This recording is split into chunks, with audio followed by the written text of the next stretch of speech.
السلام علیکم ورحمۃ اللہ وبرکاتہ۔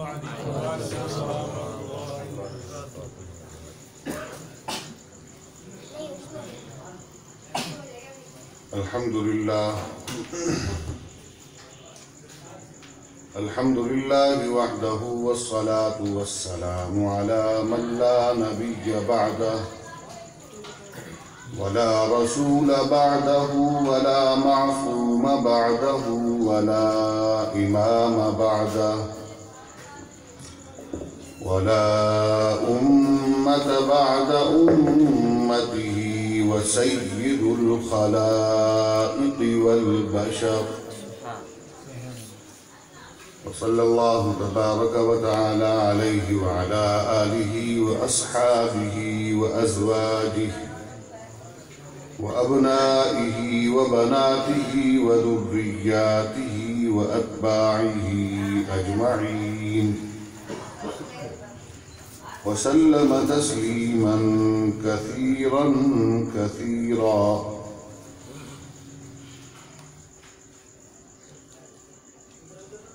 قال النبي صلى الله عليه وسلم: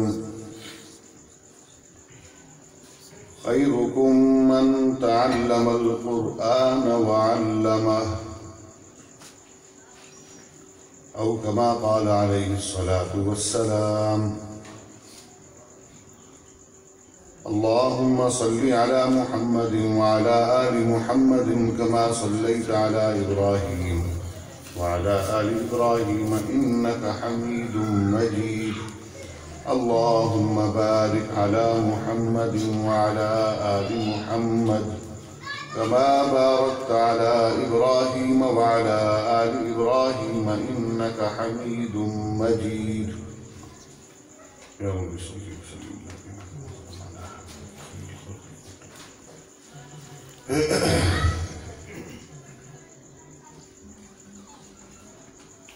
انتہائی واجب الاحترام آج کی اس محفل کے میزبان اور روح رواں برادر مکرم جناب قاری عباس ارشد صاحب، آج کی اس محفل کے دلہا حضرت قاری عبدالرحمن صاحب،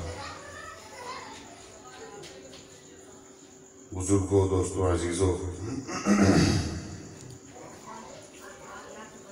قرآن مجید فرقان حمید کی تلاوت میں نے اور آپ سب نے سنی،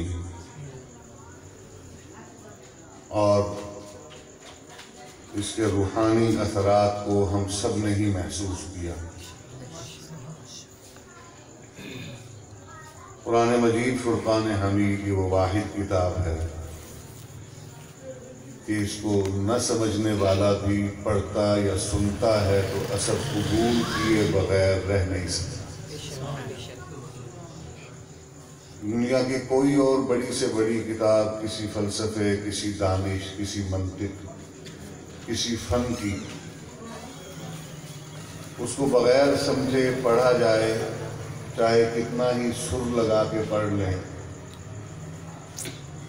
کوئی نفع نہیں، کوئی اثر نہیں، اور اگر ہوگا بھی تو شیطنت کی طرف لے کر جانے والا ہوگا۔ قرآن پڑھنے والا ربانیت کا داعی ہوتا ہے۔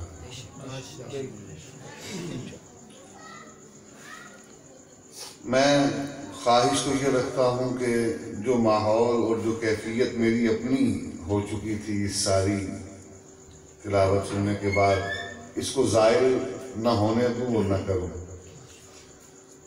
تو لمبی چوڑی گفتگو میں نہیں کروں گا، وہ زندگی رہی تو اعلان آپ نے سن لیا ہے، گفتگو وہاں بھی ہوگی اور حضرات بھی ہوں گے۔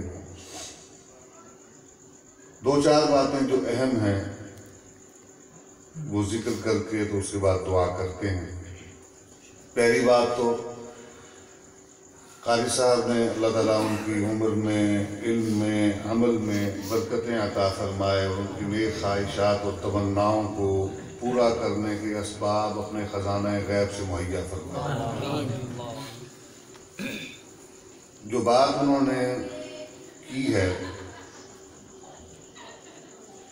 یوں سمجھیے کہ میرے دل کی بات کی ہے۔ اس وقت قرآن مجید پڑھنے والے، پڑھانے والے یقیناً بہت سی تعداد میں موجود ہیں، لیکن عوام میں اس کا رجحان، بالخصوص جدید تعلیم یافتہ نوجوانوں میں اس کا رجحان، جدید نسل میں اس کا رجحان، وہ یا تو نہ ہونے کے برابر ہے،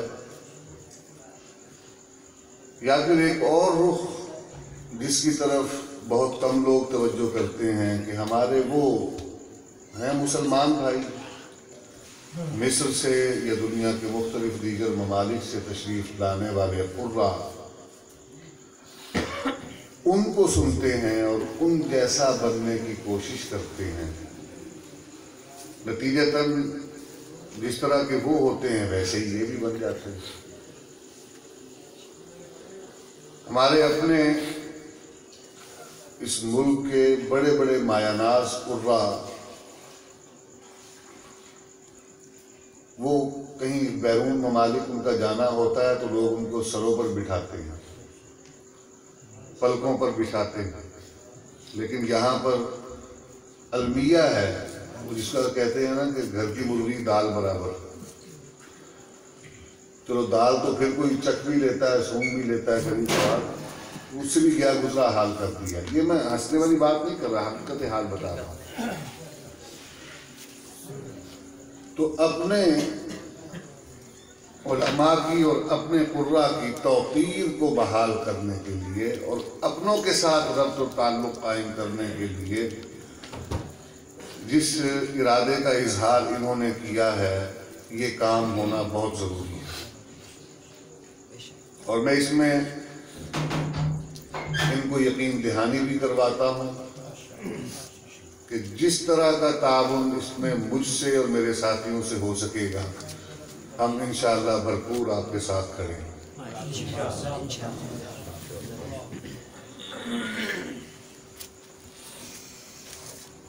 مصری قرہ کی جو میں نے بات کی ہے، یہ ایسے نہیں کہ میں نے ان سے کوئی ہمیں قد ہے یا کوئی دشمنی ہے، ایسی بات نہیں ہے۔ قرآن پڑھتے ہیں، بہت اچھا پڑھتے ہیں، اور اہل زبان کا پڑھنا اس کا لطف ہی کچھ اور ہوتا ہے۔ قاری صاحب نے بات کی حدیث مبارکہ کے حوالے سے، بزرگوں کے حوالے سے، صحابہ کے حوالے سے، کہ حفظ کرنا کچھ کلمات کا، اس کی بجائے اس کے تلفظ، مخارج اور تجوید کو سمجھ لینا یہ زیادہ بہتر ہے۔ اس میں ایک اضافہ کر لیں کہ تجوید بھی جانتا ہو، تلفظ اور مخرج بھی جانتا ہو، اور معنی سے بھی واقف ہو، تو اس کے پڑھنے کا لطف ہی کچھ اور ہو جاتا ہے۔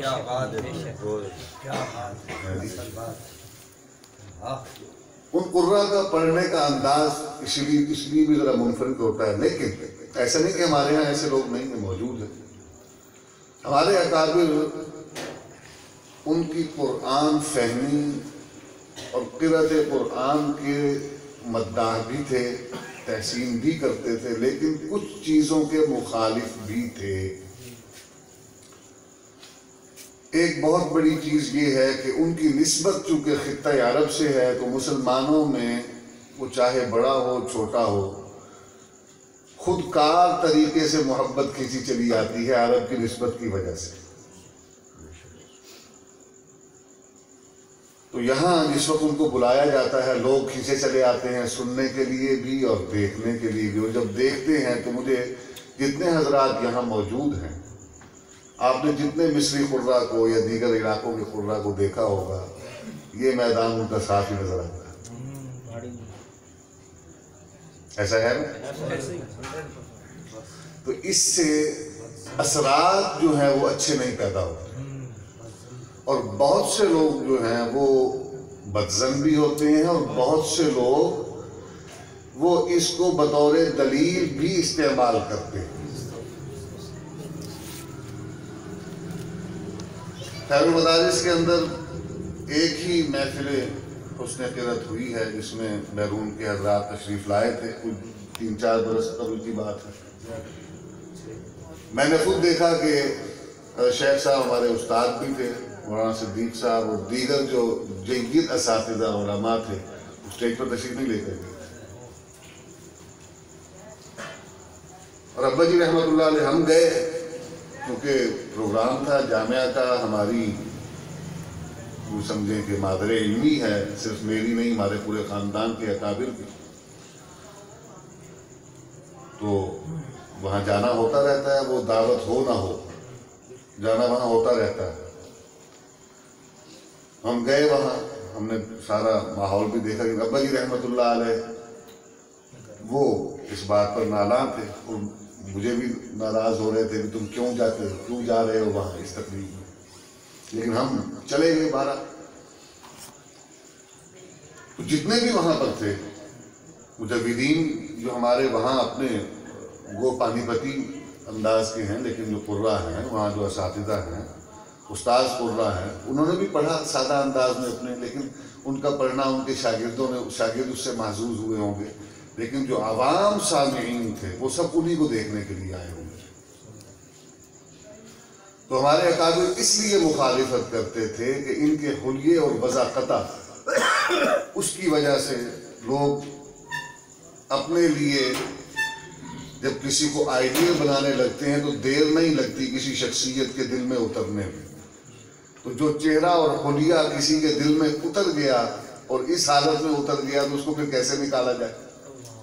تو اس لیے ایسے پلیٹ فارم نہ مہیا کیے جائیں جہاں ایسی شخصیات کو لا کے روبرو کیا جائے، کیونکہ ان کے ہاں بہت سی آزادیاں ہیں اور پابندیاں بھی ہیں دین کے معاملات میں. مصر والے حضرات اور اثر والے حضرات جو ہیں، خاص طور پر یہ بات لمبی ہو جائے گی، اس طرف میں نہیں جانا چاہتا. تو یہ اس حوالے سے میں عرض کر رہا تھا کہ یہ اپنے جو یہاں کے ہمارے صحیح العقیدہ قرہ ہیں، اور چہرے مہرے سے بھی پتہ چلتا ہے کہ قرآن صرف زبان پر نہیں ہے، دل میں بھی اترا ہوا ہے اور اس کے اثرات بھی ہیں. جن کے حلیے سے قرآن کے اثرات نظر آئیں ان کو عوام کے روبرو کرنا، جج بن کر بیٹھیں وہی بیٹھیں، سکھائیں وہی سکھائیں، غلطی نکالیں وہ نکالیں، اصلاح کریں وہ کریں، اور کسی نے آئیڈیل بنانا ہو تو انہی کو بنائیں. یہ میں سمجھتا ہوں کہ قاری صاحب اگر یہ کاوش کرتے ہیں، اس کا آغاز کرتے ہیں، تو یہ سب فوائد اور تمام اہداف ہم اس سے حاصل کر سکتے ہیں. تو ایک بار پھر میں قاری صاحب کو یقین دہانی کرواتا ہوں، اور حوصلہ بڑھانے والی ذات تو اللہ تبارک و تعالیٰ کی ہے، ہمت لیکن کسی کے لفظ سے اگر کسی کو مل جائے، کسی کی بات اور جملے سے مل جائے تو یہ بھی اللہ کی توفیق سے ہوتا ہے. انہوں نے بات کی اور میرے دل میں فوراً خیال آ گیا.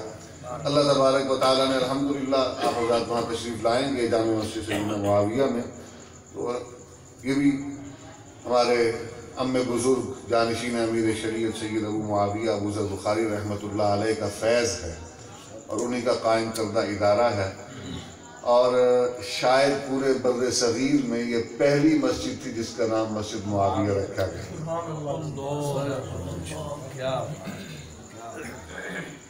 الحمدللہ ہم سے بہت بڑے ہیں اور انہوں نے ہم سے بہت زیادہ، کہیں زیادہ، صرف دیکھا نہیں، ہم نے تو سنا نہیں، ہم نے دیکھا ہے اپنے بڑے تاج رحمۃ اللہ علیہ کو. انہوں نے دیکھا بھی، سنا بھی اور صحبت بھی پائی.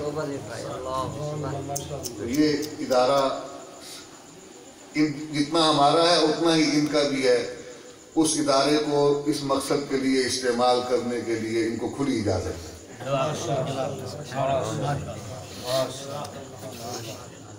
دوسری بات فرما رہے تھے سیدنا عمر فاروق رضی اللہ تعالیٰ عنہ کے حوالے سے گفتگو فرماتے ہوئے جس بھی قاری کو دعوت دے رہے تھے تو اس سے پہلے کچھ باتیں صحابہ کرام کے حوالے سے اور فن قرأت اور تجوید کے حوالے سے اور لفظی غلطیوں سے معنوی تبدیلی کے حوالے سے، تو اس میں حضرت عمر فاروق کا ذکر بار بار آ رہا تھا. تو مزاج فاروقی، اللہ اکبر. مجھے ابا جی رحمۃ اللہ علیہ کی بات، ان کی وہ حدیث مبارکہ کی کتب سے جو واقعات انہوں نے ذکر کیے اس سے مجھے یاد آ گئے کہ ابا جی رحمۃ اللہ علیہ ہمارے مزاج جو حضرات جانتے ہیں وہ بتانے کی ضرورت نہیں. تو وہ بعد میں سے بات آ گئی. تو مزاج جو تھا ان کا وہ ایسے نہیں تھا, وہ بھی کچھ خاندانی چیزیں ہوتی ہیں جو نسل در نسل منتقل ہوتی ہیں. ہمارے پردادا جی رحمۃ اللہ علیہ حافظ سید ضیاء الدین بخاری امیر شریعت کے والد تھے. ابا جی نے سنایا کہ ہمارے گاؤں میں آج بھی گجرات کے علاقے میں موجود ہے جہاں ہمارے پردادا جی کی قبر مبارک ہے. تو مسجد وہاں پر اس گاؤں میں ہمارے آبا نے قائم کی, اس سے پہلے وہاں مسجد نہیں تھی. الحمدللہ آج بھی موجود ہے, تعمیر نو اس کی ہو چکی ہے. تو اس مسجد میں خاندان کے ہی بزرگ جو ہے ایک کے بعد دوسرا کوئی امامت کتابت انہی کی ذمہ داری وہ خاندان نہیں چلا آ رہا سلسلہ. تو دادا جی رحمۃ اللہ علیہ کے والد حافظ ضیاء الدین بخاری یہ خاندان کے ان لوگوں میں سے تھے جنہوں نے مسجد کا انتظام اپنے وقت میں سنبھالا ہوا تھا. تو نماز خود پڑھایا کرتے تھے. تو ایک نماز میں کہیں دیر ہو گئی. اب بھائی بتاتے ہیں کہ کوئی پٹھان صاحب کہیں سے کوئی مسافر تھے, وہ آئے ہوئے تھے, رات کے ٹکے ہوئے تھے, ان کو کہیں جلدی تھی شاید کہیں جانے کی. وہ مصلے پر کھڑے ہو گئے اور اپنے پختون لہجے میں قرآن پڑھنا شروع کر دیا. تو پردادا جی ابھی کہیں پیچھے وضو بنا رہے تھے, تو برداشت نہیں ہوا, جلدی بنا کے آئے اور اس نے وہ سورۃ العادیات اس نے پڑھنی جو والعادیات ضبحا فالموریات قدحا. معاذ اللہ, اس کو پیچھے سے آ کے تھپڑ مارا کہ کیا پک رہا ہے بے قدحا. تھپڑ مار کے گدی سے پکڑا, اٹھا کے باہر پھینک دیا. تو جس طرح حضرت عمر فاروق کے بارے میں فرمایا کہ انہوں نے صرف تنبیہ نہیں کی, درے سے مارا قرآن غلط سننے پر. ابا جی رحمۃ اللہ علیہ کے حوالے سے عرض کرنے لگا تھا کہ یہ خاندانی طور پر یہ چیز قرآن غلط سنا نہیں جاتا تھا. حضرت امیر شریعت کا واقعہ بھی ہے, بات لمبی ہو جائے گی پھر کبھی سے. تو ابا جی کا ہم جب بیٹھے ہوتے تھے گھر میں کسی مجلس میں, تو اذان خاص طور پر ماشاء اللہ تو مساجد ہی ہر محلے میں اتنی ہوتی ہیں کہ ایک چھوڑو کئی اذانیں سننے کو ملتی ہیں, لیکن اذان ان میں سے کوئی ایک ہی ہوتی ہے. باقی بیچارے ان کو گھر میں جگہ نہیں ملتی ہیں جی, عمر کے اس حصے کو پہنچ گئے کہ اب کچھ کرنے کو نہیں تو اذان دینے کا شوق چلاتا ہے. معذرت کے ساتھ ان بزرگوں سے جن کو خواہش ہے اللہ تعالیٰ ان کی خواہش کو تقویت دے, لیکن اس خواہش کے پورے کرنے کا سامان بھی ساتھ مہیا کرے. ہمارے یہاں مسجد معاویہ میں ہی ایک ساتھی تھے, اللہ تعالیٰ انہیں سلامت رکھے, اذان دینے کا انہیں شوق تھا.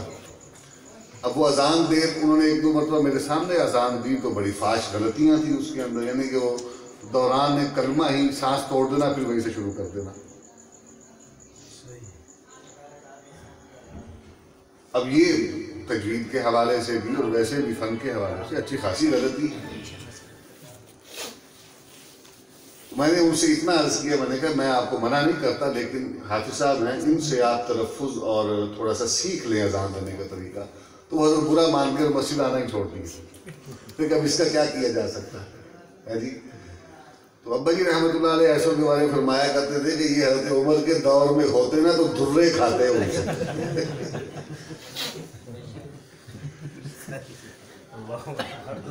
ان کی بات سے مجھے ابا جی رحمۃ اللہ علیہ کا واقعہ یاد آ گیا.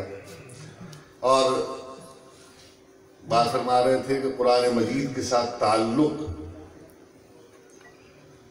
یہ صرف ایسی محافل اور ایسے مقابلوں سے نہیں, یہ ہر خاندان کے بڑے کی ذمہ داری ہے. قرآن سے تعلق بچے کا کیسے قائم کرتے ہیں. ابا جی نے واقعہ سنایا اپنا کہ ہمارے دادا جی رحمۃ اللہ علیہ نے سب بھائیوں کو بچپن میں کوئی نہ کوئی آیت یاد کروائی ہوئی. مجھے اب وہ آیت اس وقت مستحضر نہیں جو ابا جی سنایا کرتے تھے کہ مجھے یہ آیت ہمارے ابا جی نے, ہمارے دادا جی نے انہیں یاد کروائی تھی.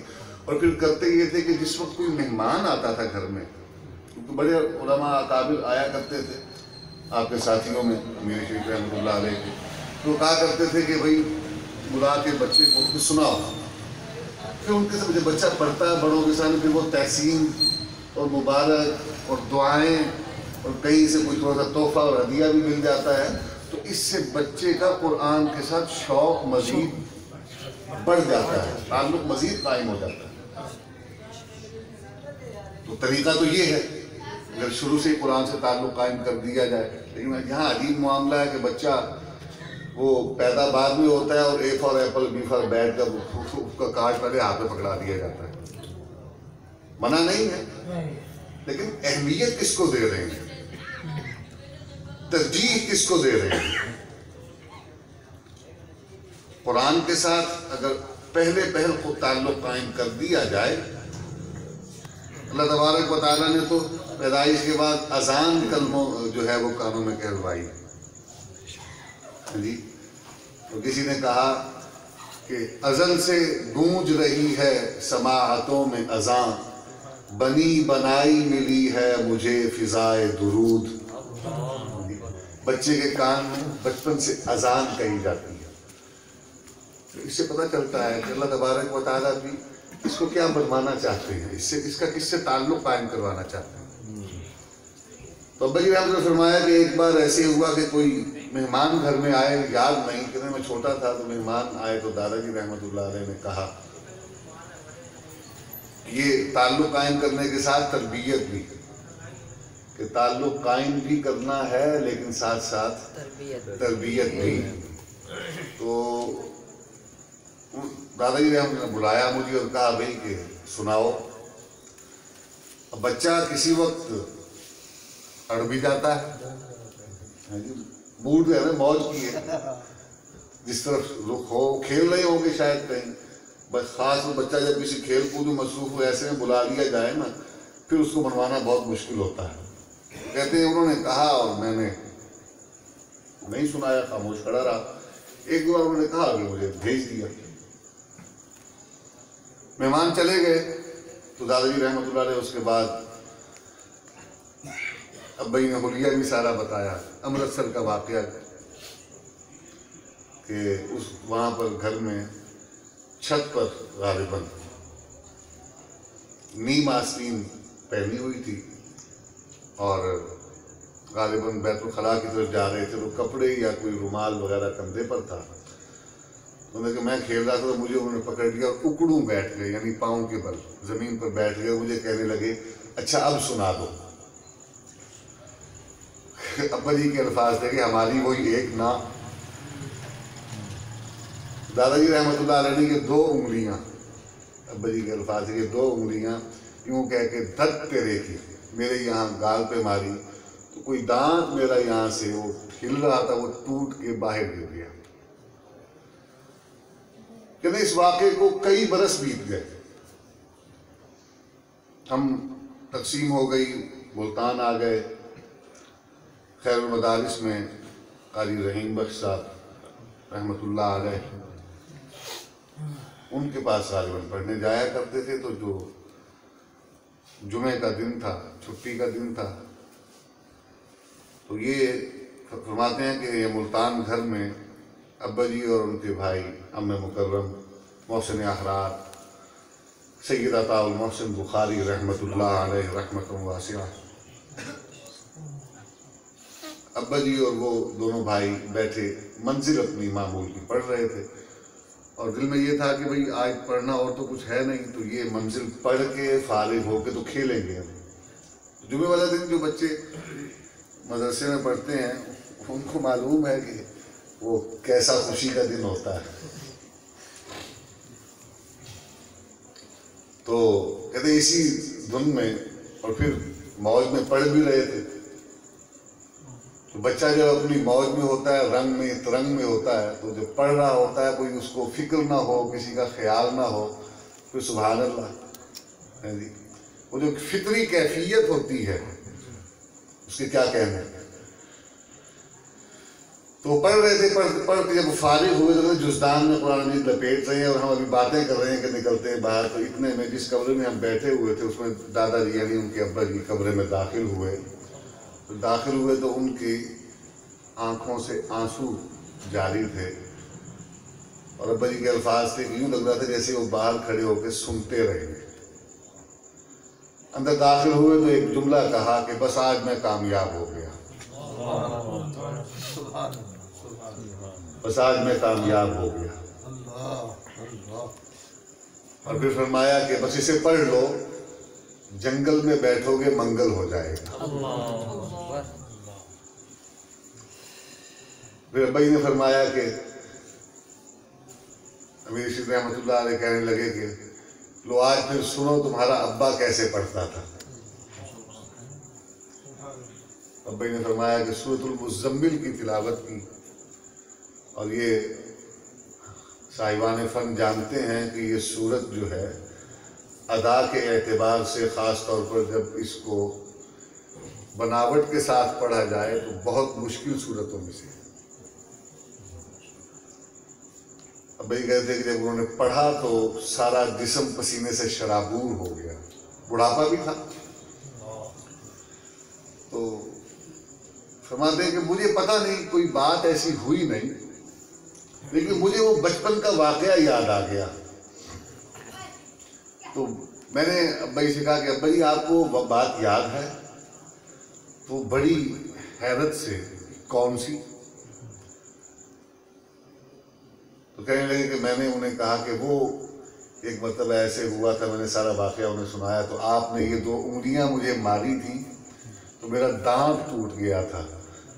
ابا جی کے الفاظ تھے کہ مجھے یوں لگا کہ جیسے ابا جی کے چہرے سے کسی نے خون کھینچ لیا، کہ وہ ظالم تو ابھی تک بھولا نہیں۔ تو وہیں پکڑ لیا مجھے کہ اللہ کے لیے مجھے معاف کر دے۔ تو میں نے ابا جی ایسے کیوں کہ نہیں، کہو زبان سے، کہو تم نے مجھے معاف کر دیا۔ عزیزان گرامی، واقعہ میرے ذہن میں آ گیا باتوں باتوں میں، میں نے کہا سنا بھی دوں تبرکاً، لیکن اس میں بہت سے سبق ہیں سیکھنے والوں کے لیے، بہت سے سبق ہیں اس کے اندر۔ تلاوت کی طرف میں نہیں جاؤں گا، آخری بات کرتا ہوں پھر دعا کرتے ہیں۔ آج ہم یہاں موجود ہیں قرآن مجید کی نسبت سے، تو صاحب قرآن کا تھوڑا سا تذکرہ کر لیں۔ یہ مہینہ مبارک مہینہ ہے، اور آج ہمیں دنیا بھر میں آقا نامدار مفخر موجودات محمد کریم علیہ التحیۃ والتسلیم کہ دشمنوں کی طرف سے ان کی دشمنی، ان کی خباثت اور کمینگی کے ثبوت پے در پے ملنے شروع ہو گئے۔ زبان کو یارا نہیں، دل کو ہمت نہیں ہوتی کہ میں دہراؤں کہ وہ کیا کر رہے ہیں۔ آپ حضرات سب باخبر ہیں فرانس میں جو کچھ ہو رہا ہے، اور پھر اس کے ساتھ جو قوتیں اس وقت ان کے معاون کے طور پر، ان کی پشت پناہ کے طور پر کھڑی ہیں۔ اس کا جواب ایک تو طاقت سے دیا جانا چاہیے جو ریاست کی ذمہ داری ہے، لیکن نہیں دیا جا رہا، افسوس۔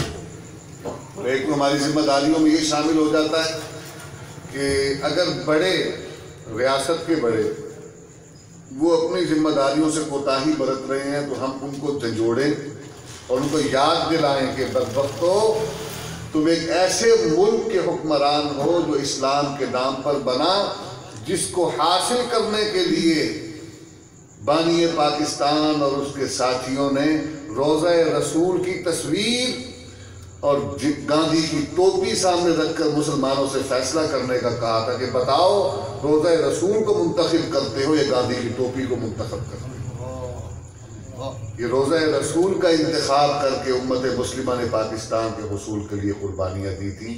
آج صاحب روضہ کے ناموس کا مسئلہ آیا تو تم گنگنیاں ڈال کے منہ میں بیٹھ گئے ہو، تمہاری غیرت مر گئی، تم پاکستان کے آئین کے بھی غدار بنے اور ایمان کے بھی دشمن بن گئے۔ کسی کو کہنا نہیں چاہیے تھا، کسی کو نہیں کہنا چاہیے تھا، کسی کو توجہ دلانے کی ضرورت ہی نہیں پیش آنی چاہیے تھی۔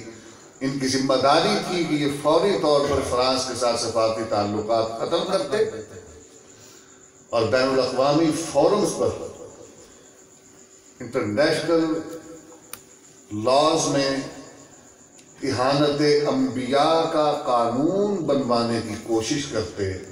بنتا یا نہ بنتا، ان کو کوشش کرنی چاہیے تھی، یہ ان کی ایمانی اور دینی ذمہ داری تھی۔ بحیثیت حکمران انہوں نے اپنی ذمہ داریوں سے کوتاہی برتی ہے۔ ان کی ذمہ داریاں یاد دلوانے کے لیے مطالبات جو حضرات جیسے کر رہے ہیں آپ کو ان کے ساتھ تعاون کرنا چاہیے۔ ایک تو یہ ذمہ داری۔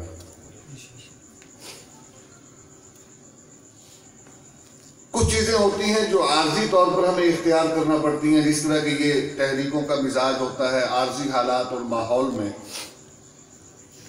تحریک چلتی ہے، اس کو کچل دیا جائے یا ہدف کو پا لے۔ دونوں صورتوں میں ایک تو نفع سے خالی نہیں ہوتی، دوسرا یہ کہ تحریکیں عارضی ہوا کرتی ہیں، لیکن کچھ چیزیں ہوتی ہیں جن کو مستقل بنیادوں پر ہمیشہ کرتے رہنا چاہیے۔ اور وہ کیا ہے؟ وہ یہ ہے کہ اپنے آپ کو اور اپنی اولاد کو نبی کریم علیہ السلام کی محبت میں اتار دیں۔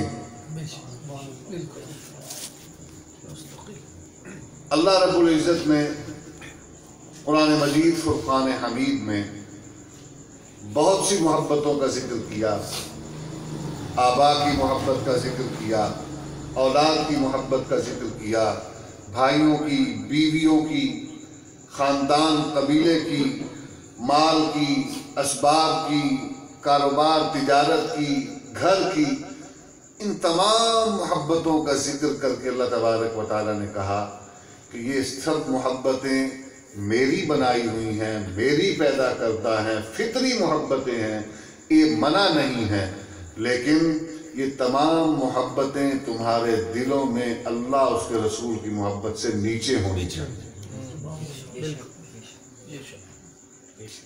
لیکن بات یہ ہے، یہ محبتیں تو فطری ہیں، یہ اللہ نے خود رکھ دی ہیں۔